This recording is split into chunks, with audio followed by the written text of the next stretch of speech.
Əziz müəllimlər və abituriyentlər, deməli sosial şəbəkələrdə paylaşdığım test var idi, bu test. Bunun izahını çəkmək qərarına gəldim, çünki yazmaqda biraz çətinlik çəkdi müəllimlər və abituriyentlər. Hamı D variantını orada deyirdi, amma cavab B variantı idi. Yəni bu tipli testin hazırlaması həm testin üzərindəki sxem, həm də cavab variantlarına fikir verin. MİQə əsasən belə olubdur. Yəni iştirak edənlər bilir ki, orada da cavab elə qoyulur ki, sən düz seçilmiş kimi istəyirsən, amma əslində düz cavabı yazmırsan və bunu sonunda cavabları təsdiq etdikdən sonra bilirsən. Yəni bu da elə bir sual tipi idi. İzaha keçməmişdən əvvəl qeyd edeyim ki, bizim yanvar ayında MİQ və sertifikasiyaya hazırlaşan müəllimlər üçün yeni sınaq qrupumuz başlayacaq. Qeydiyyatın bitməyinə artıq az qalıbdır. 10 yanvarda qeydiyyatı bitir. Yəni ilin son endirimli belə qrupudur deyə bilərik. Çünki mart ayında başlayacaq MİQ sertifikasiya qrupu artıq o qiyməti olmayacaq 25 manata. Abituriyentlər üçün olan mart qrupu endirimlidir. 15 tutmuşam fikrimdə. Amma MİQ sertifikasiya qrupunda yəni heç bir endirim olmayacaq, çünki daha çox test göndəriləcək, daha sıx qrafiklə göndəriləcək. Ona görə təbii olaraq da qiymət də ona müvafiq olacaq. Keçək videomuza. 39 zaman oxunda uyğunluğu müəyyən edin. Bakı xanlığının Rus qoşunları tərəfindən işğalı. Bakı xanlığının Rus qoşunları həm 1796-cı ildə, həm də 1806-cı illərdə işğal ediblər. Bakıda ilk dəfə komendant idarə üsulunun yaradılması 1723-cü ilə təsadüf eləyir. Bakının ilk dəfə ruslar orada tutub komendant idarə üsulunu yaratmışlar. General Tormosova sülh danışıqlarını sürətləndirməyin tapşırılması. Bu da General Tormosov 1809-cu ildə gətirilibdi Qudoviçin istefasından sonra və ondan sonra onun dövründə artıq ona tapşırıq verilir ki, deməli sülh danışıqlarını sürətləndir. Lakin orada Lənkəran məsələsinə görə sülh danışıqlarında biraz gecikmə yaşanacaq. Çar Rusiyasının işğalları səbəbilə Qacar dövlətinin ultimatum göndərməsi, bu da 1804-cü il müharibəsinin, yəni birinci Rus-Qacar müharibəsinin başlamasından öncədir. Xüsusən də orada Gəncə ilə bağlı məsələ var idi ki, Qacar dövləti tələb edirdi ki, dərhal yəni çıxmalısan həmin işğal edilmiş bölgələrdən. Gəncə xanlığının Çar 2-ci Aleksandr tərəfindən işğal edilməsi isə bu ümumiyyətlə 2-ci Aleksandr yox, 1804-də düşür və həmin vaxtı hakimiyyətdə Çar 1-ci Aleksandr idi. 1-ci Aleksandr isə 1801-1825-ci illərdə Çar Rusiyasını idarə eləyibdir. Buradan yazdıq onda.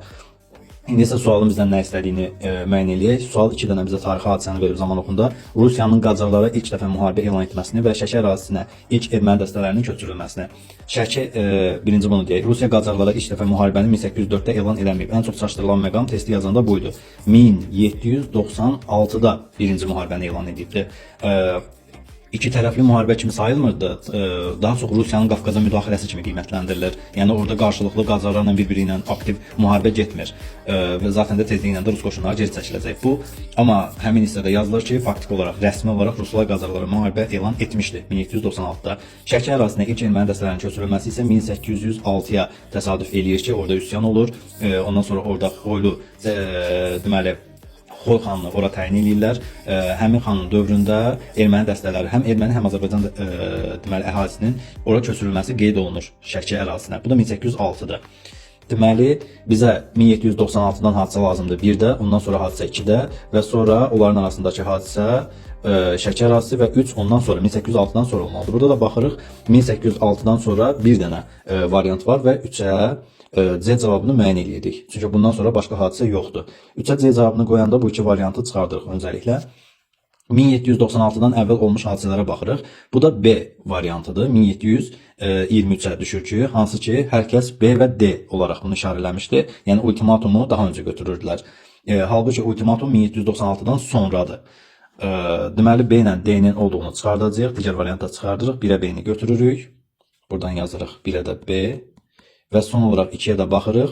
1796-dan sonra olmuş hadisə A və D qalır. Bakı xanlığının Rus qoşunları tərəfindən işğal edilməsi, bəli, orada qeyd olunur ki, həm 96-cı ildəki işğal, həm 1806-dakı işğal həmin o ilk dəfə müharibədən sonraya düşür də, ilk müharibə elanından sonraya düşür. Ona görə problem yaratmır, anı götürmək olar.